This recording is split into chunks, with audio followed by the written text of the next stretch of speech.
Welcome to this week's Bushel Up. A little bit of rain last night, but pretty disappointing when I'm hearing the totals for what we were promised. So it looks like the weatherman's got some work to do. Hopefully maybe you're in an area, I know east of here, got a little more rain. But I want to talk about just a little bit update. Owner's acres, we've gotten a couple fields in. We did get David City in, Dryland soybeans. Kind of focusing on those marginal acres. We did get a bean plot in at Central City yesterday.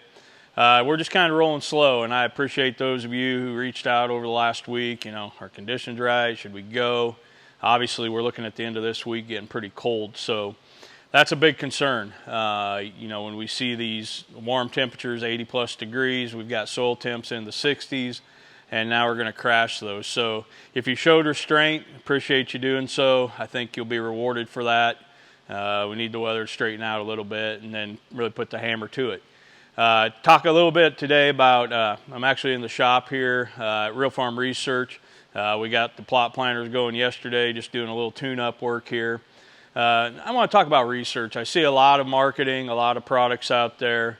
That's all fine and dandy. Hey, we do a little bit of that ourselves, right?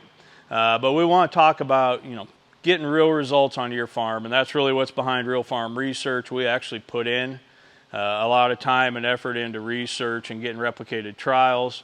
That's very important to understand how products work, why they work, putting them in a system at Owner's Acres. And I encourage you to do that on your farm. If you're trying something new, you've got to take the time to leave those check strips. So while you're sitting back, holding back on the throttle, to really hit planting hard, make sure you're thinking about, where can I trial this? Where can I do a side-by-side?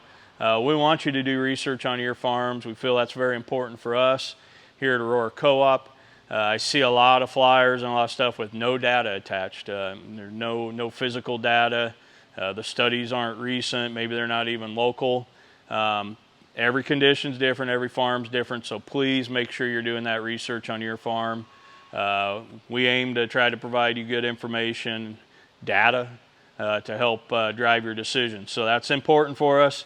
You know, make sure you get those planters tuned up. We're doing a couple tweaks on ours this morning as we sit.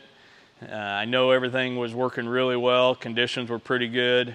Still concerned about how dry we are. We'll take any rain we can get. Hopefully the weatherman steps up his game. But reach out to us if you have any questions. We'll keep sending out the GDU reports. Looks like maybe they're, you know, towards the end of the week. We look ahead. Towards the end of next week, maybe things will get a little bit better for us. Patience is the name of the game right now. Hang in there. Focus on the marginal acres, the dry land, maybe some soybeans first if you're feeling the need to plant. With that, we'll see you next week.